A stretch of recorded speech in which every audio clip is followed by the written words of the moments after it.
ये काफ़ी बार एग्जाम में पूछा गया क्वेश्चन है, वही मैंने यहाँ पर लिखा है। अ रेड लेटर डे का मतलब क्या होता है? देखो इसे मैं याद तो करा दूंगा ट्रिक से, पहले मैं कहानी बता देता हूँ। ये लेटर लिख रहा है ना, ऐसा लग रहा है कि मानो ये ज्वाइनिंग लेटर लिख रहा हो। आप कभी भी अगर ये कभी आ जाए ना ए रेड लेटर डे, तो आप हमेशा सोचना कि ये लिख रहा है ज्वाइनिंग लेटर। अब बताओ ज्वाइनिंग लेटर आएगा तो आप बताओ हैप्पी रहेंगे कि नहीं रहेंगे? आप खुश हो जाएंगे ना जब ज्वाइनिंग लेटर आएगा आपका एयरफोर्स में, नेवी में, नेवी एसएसआर डबल ए में, तो आप बहुत खुश हो जाएंगे। तो बस हैप्पी हो जाएंगे तो ये हो जाएगा हैप्पी एंड सिग्निफिकेंट डे। ऐसा दिन जो बहुत खुशहाली का, सिग्निफिकेंट, भव्य उत्सव वाला होता है, उसे बोलते हैं रेड लेटर डे। आ गया? अब इसमें कोई कंफ्यूजन नहीं रहना चाहिए भाई।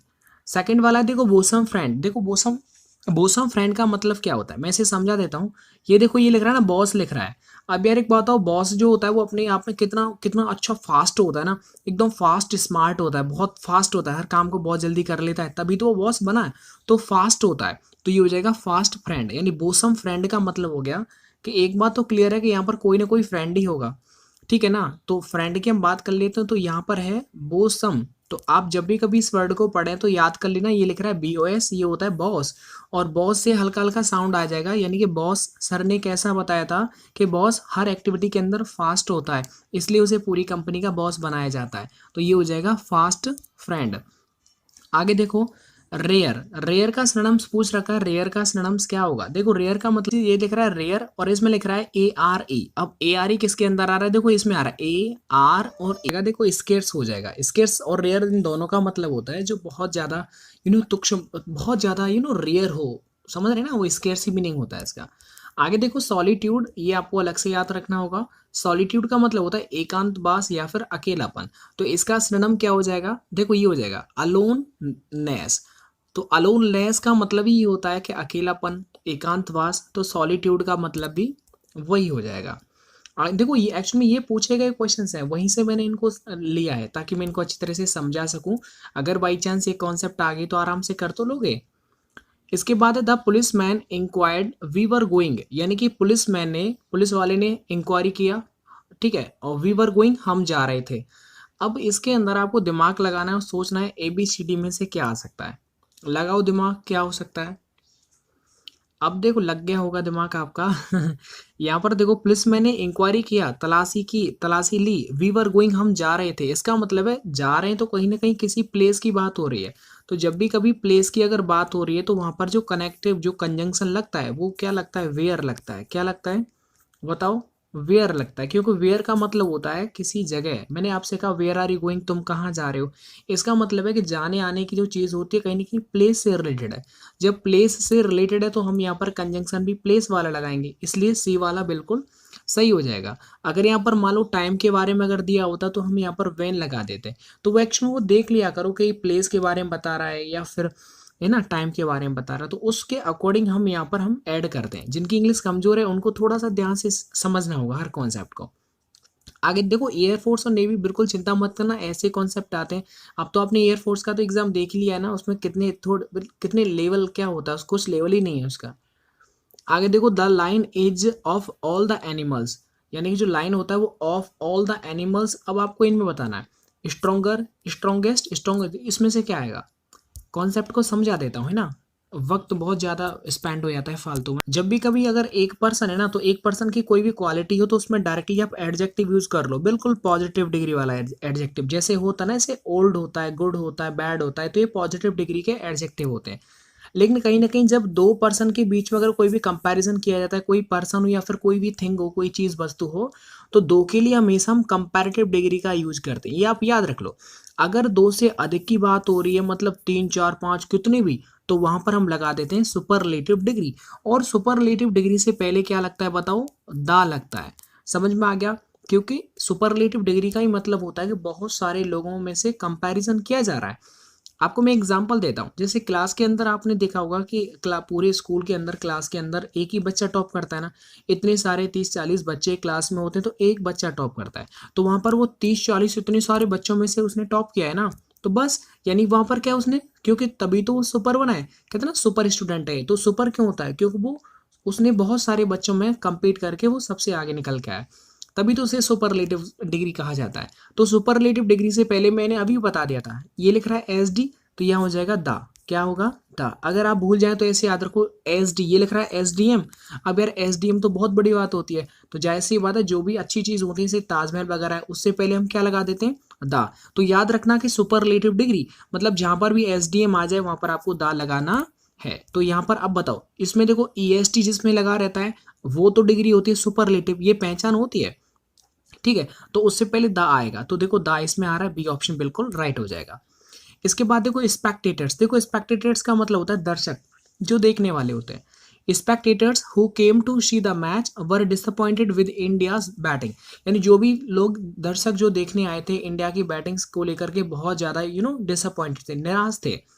अब एक बात सचो कि यहाँ पर मैंने फ्यू दाफ्यू वगैरह लिटिल उनके यूज बताए थे। अगर आपको याद नहीं है तो वीडियो का डिस्क्रिप्शन में लिंक दे दूंगा, वहां से आप उसे पढ़ लेना। तो यहाँ पर क्या होता है, अब देखो वही सेम क्वेश्चन आ गया है। तो यहाँ पर एक बात बताओ, इसका मतलब है कि जो भी वहां पर मैच देखने के लिए आए सबके सब, अगर मान लो इंडिया की बैटिंग अगर खराब है तो जाहिर सी बात है कि मैक्सिमम जितने, अब एक दो ऐसा होगा जो नाराज नहीं होगा, बाकी 99% सबके सब निराश हो जाएंगे कि यार देखो वर्ल्ड कप चल रहा है, इंडिया की बैटिंग एकदम खराब, एकदम फ्लॉप हो गई। तो जितने भी आए मतलब सब लोगों की बात हो रही है, तो जब सब लोगों की बात हो रही है तो मतलब वो क्या आता है, दावा आता है। और देखो एक और बात, यहाँ पर एक काउंटेबल दे रखा है इसलिए हम फ्यू शब्द यूज करेंगे, और सबकी बात हो रही है यानी जितने भी लोग वहां पर मैच देखने आए सबके सब डिसअपॉइंटेड थे, तो यहाँ पर आ जाएगा दा हो जाएगा। जैसे मान लो कि 100% में से 99% अगर आपके डिसअपॉइंटेड है तो दा आ जाएगा। अगर यहाँ पर 70 से लेकर के अगर 80% अगर डिसअपॉइंटेड है तो अफ्यू आ जाएगा। तो थोड़ा सोचने वाली बात है कि यहाँ पर सबके सब दुखी हो जाएंगे, तो यहाँ पर दा फ्यू आ जाएगा। लिटिल विटिल होता तो वो नहीं लगता, क्यों क्यों नहीं लगता, क्योंकि लिटिल तो आपको पता है कि वो जो है नॉल उसके लिए आता है, अनकाउंटेबल के लिए। चलो इसके बाद फिर मैं एक क्वेश्चन और है, बहुत इजी है ये, कर लेना आराम से।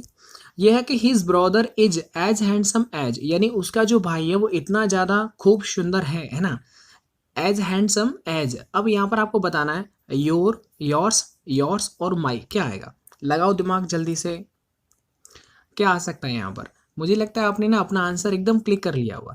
देखो मैं बता देता हूँ, मैंने आपको बताया ना जब लास्ट में कभी भी अगर कभी कोई भी अकेला पजेसिव आ जाता है तो वहां पर हम क्या लगाते हैं बताओ, वहां पर आता है ये वाला योर्स, अकेला आ रहा है ना, इसके पीछे कोई भी कुछ ऑब्जेक्ट या फिर कोई नाउन वगैरह नहीं दे रखा होता है, इस वाला यूज करना होता है। तो यहाँ पर क्या आ जाएगा, योर्स हो जाएगा। ये तो है ही नहीं, यहाँ पर ये भी नहीं है, और ये तो आएगा नहीं क्योंकि ये किसी न किसी नाउन के साथ आता है, ठीक है। तो ये नहीं हो सकते, वो मैंने समझा दिया, देख लेना, लिंक दे रखा है मैंने।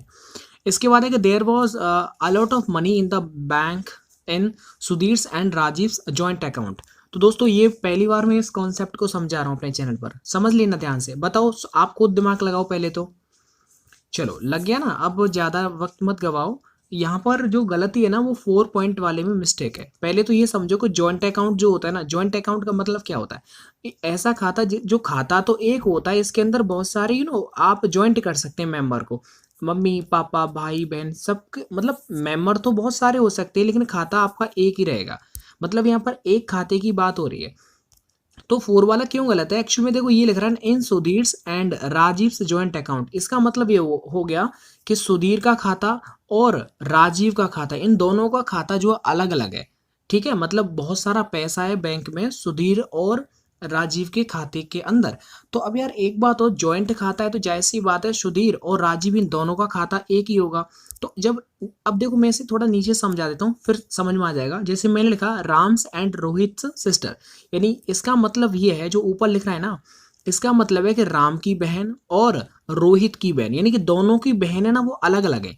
नीचे लिख रहा है देखो राम एंड रोहित सिस्टर, इसका मतलब है राम और रोहित ये दोनों एक है, तो इनकी एक ही बहन है।